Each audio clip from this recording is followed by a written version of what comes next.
How are you? Good? This is typical fish fished here in the lagoon, and this fish is going to form part of our lunch, so how fresh is that? Oh, anguille. Anguille. Look at this, anguille eels.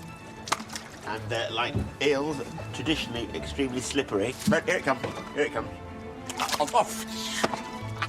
An electric one. While Rory had ingredients eating out of his hand, we have to venture further afield. Right. On the outskirts of the island of Giudecca, I've been told of a market stall popular with the locals. These are, apparently, the only fresh vegetables grown in Venice. And they come from the garden of the women's prison. I'm in quite a crowd here of people seeking fresh vegetables. Oh, it's the last of the cauliflower's gone. I'm going to have to... I think get some asparagus. Sì. Solo mezzo chilo. Mezzo chilo? Solo mezzo chilo? Sì, grazie. Solo un mazzetto. Solo mezzo chilo? Uno? Sì. Scusate. Restricted to half a kilo of asparagus, but they're still serving the same woman who was here when I arrived, and she is taking everything. We just lost the entirety of the rocket. All the spinaci, finito. This woman has taken every single last beetroot. It's not leaving much for the rest of us, but I've seized these asparagus. I got them in my grip. I just fancy it might take me about an hour to get served to pay for them.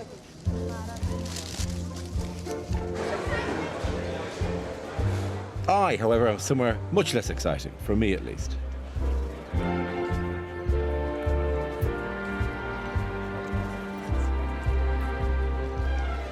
And so inevitably, we find ourselves in a fish market. All shows that come to Venice have to bring you to the fish market to show, you know, there's still real life in the city, and it isn't just shops selling Venetian masks and clowns made of glass. It's about 80% shops selling masks and clowns made of glass. You'll note on the fish market thing, at home, I don't go to fish markets. I don't hang around a lot of fish when I'm at home, right? I find the smell a little bit fishy for me, a little bit heavy. So my shopping list says things like pasta, some bread, maybe some potatoes and some tomatoes. So I'm going to do that in this shop in which I can actually inhale.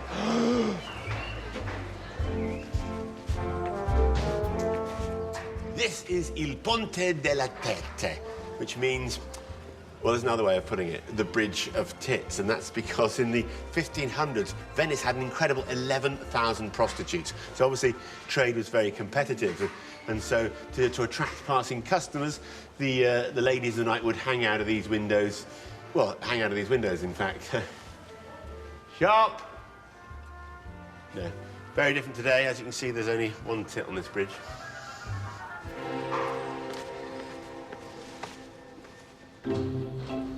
With the stall stripped bare by the locals, I need help. Luckily, an English-speaking inmate took pity on me and offers to take me inside to get some even fresher produce. How much time do you spend in the garden? 8 hours. 8 hours. 8 hours a day? Yeah. Uh-huh. Edith is one of 80 or so prisoners who can spend some of their time tending to the vegetable patches in the barbed wire enclosed compound. This is a former convent, and it has a large garden. This is a very lovely place, Edith. Yeah, it's our paradise. Your paradise. Yeah. What do you grow here? A lot of tomato, green peppers. Now, wait a minute, I've got a list. I just want to check. I've got my list. I need to have a look and see. Do you have melanzane? No. No? We grow melanzane, but they are not ready. They're not ready? No. Oh, no. Do you have patati? They are not ready. They're not ready? No. No, OK. Pomodori, tomato. They are not ready. Luckily, Edith was able to find me some things that were in season. Let's hope that the fisherman cook can make use of them. Hiding down here is a cat. There's a cat hiding down here. You like that? Yeah. Is there cauliflower I can have? Yeah. Thank you. You're welcome. Marvellous. OK. I've got the fresh vegetables, and now it's time to get hands-on with the fresh seafood. You're going to do it. You give me, yeah, apparently. Give me advice now as I come along. We Yeah, wash absolutely. Wash the ink off it. it, wash as much of the ink off as possible. We slit the eyes. Sit there at the back, at the back. Okay. The back. Oh, God, a lot of ink. Why is this so bleeding all inky over the yours? place? He's not alive, thank God. And any vegetarians at home, it's only a squid. It's interesting to know that we are working pretty strictly to a deadline here because there are genuine fishermen who've been fishing and who won't go, oh, it's just some guys over from the BBC messing around. We're happy to wait. They're not happy to wait. What are you doing? I'm stirring. I'm sort of... You're stirring. Yes, what does it look like? I'm stirring. It's the simplest task in the kitchen. I was just going to say, I'm removing beaks and you're stirring. I know, and I'm not even doing this well. I look like a child. You Isn't go it? home from Venice with a degree in stirring, and Yeah. I go home from Venice with a degree in dismembering cuttlefish.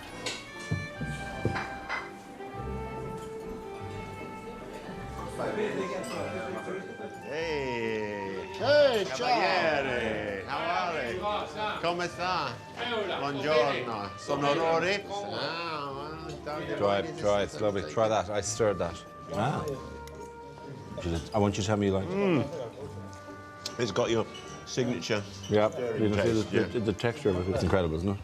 And what is your contribution to this dish? I admire the layout of it. I bought the bread as well. You bought the bread, you stirred the risotto and bought the bread. You must be knackered.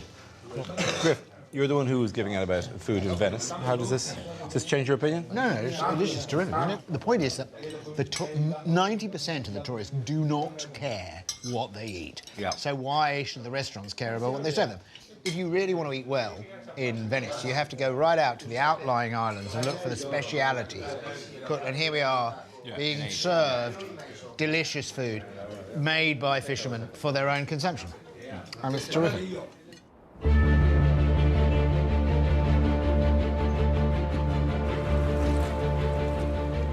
With our bellies full of delicious Venetian grub, it was time to hit the canal for the first and last inaugural three-men gondola race. It was evening, and the canal was getting busy. We'd been split into teams. Griff was with the ladies in red, and me and Dara were in the blue team. I'm actually extremely excited by this. It is incredibly exciting. It's almost surreal that we are standing in the Gran Canale, under the, heading for the Rialto. You seen the police boat? The police boat was there to stop A traffic. police escort. It's just crazy. It's essentially like having a It running does race feel- on the M4. We've got to make sure we don't disgrace ourselves, although Rory already begins to look like a sort of a Cornishman on holiday. The course is simple. Right down the straightest bit of the Grand Canal and under the Rialto Bridge to finish.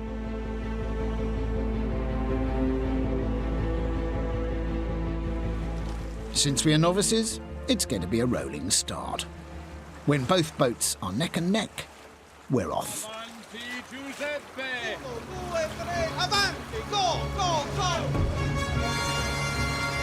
Come on! Come on! It's a long... While Griff's boat gets into a rhythm, our boat gets into an argument. They're all over the place. They are not fast enough. They're not fast enough to keep up with us. I'm not hearing any uno due here, Rory. Uno! Due! You start then.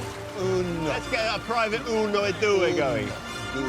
Uno! Due. And although we have a police escort to try and stop traffic, gondoliers have priority. And so couples on honeymoon weave happily between us. We are miles behind. We are not within spitting distance. We're second, Dara. Don't lose the inner game. You're right. We'll still qualify for next year's event. Rory and Dara have by now mastered the technique of air rowing, which doesn't involve getting the oars wet. Uno, due. Why do you have to make that noise, Rory? I'm cutting out the uno. I'm just doing the ooh. I spend every Uno looking forward to do it. Do it. Uno, do it.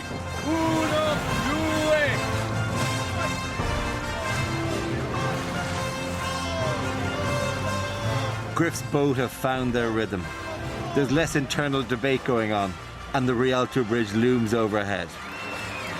Rightfully and easily, they win and take the acclaim of the thousands of tourists looking on.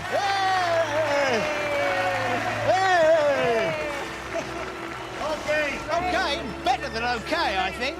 Bellissima. Bellissimo, sì.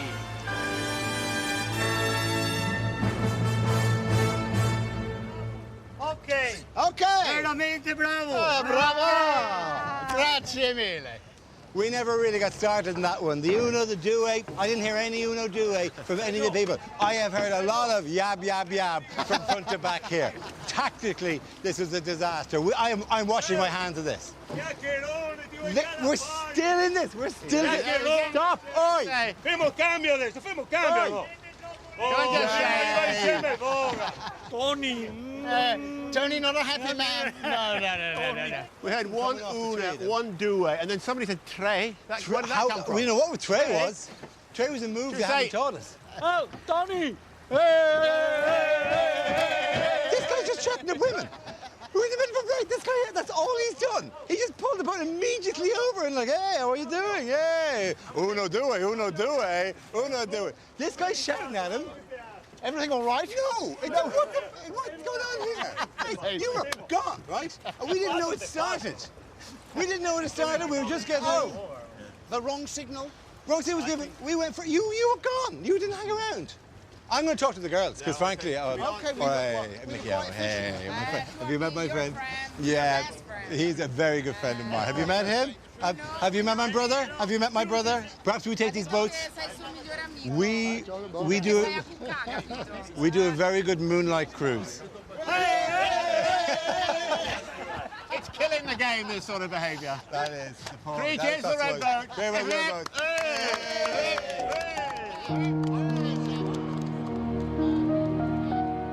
Race over, we gathered for the prize giving on the Daniele roof terrace overlooking the canal and the Doge's palace, and a time to reflect on the last 10 days.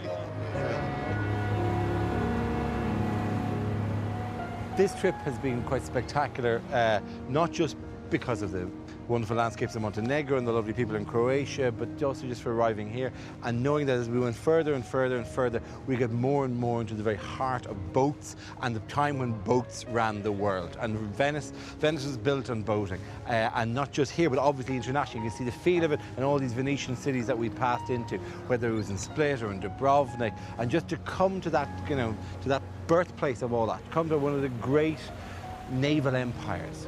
I'd say it was enormously important, and so in many ways I think it's the best trip we've done, and the trip that made most sense to a certain extent. And I'm not really sure how we'll top this. It is quite spectacularly beautiful to be here. I really didn't think Croatia, the Dalmatian coast, particularly Rovinj and Pula and Dubrovnik, could be topped by anything. But I'm afraid Venice is the winner. Perfect. What did this trip mean to me? Well, I think it reinforced the importance of companionship, and it reinforced the importance of a cultural awareness of where you go, and it reinforced my feeling that I'm only ever going to get that if I come back through this region completely on my own, which I intend to do. So it gives me great honour to present my first ever glass vase to, I think, worthy winners, Griffith Jones and his wonderful team of rowers. I think they truly deserve to win, Dar, don't you think? Yeah, well done, Griff and Simmer, well done. Worthy winners. Let's everybody have a drink. Al vincitore! There's one little thing, though. I mean, we think you are worthy winners because you rowed better, and we're prepared to overlook. We're prepared to overlook the fact that you started before the starting whistle went. In fact, Tony, I think the word is furbetti. Is that the word? Imbroglioni. I think it was definitely something.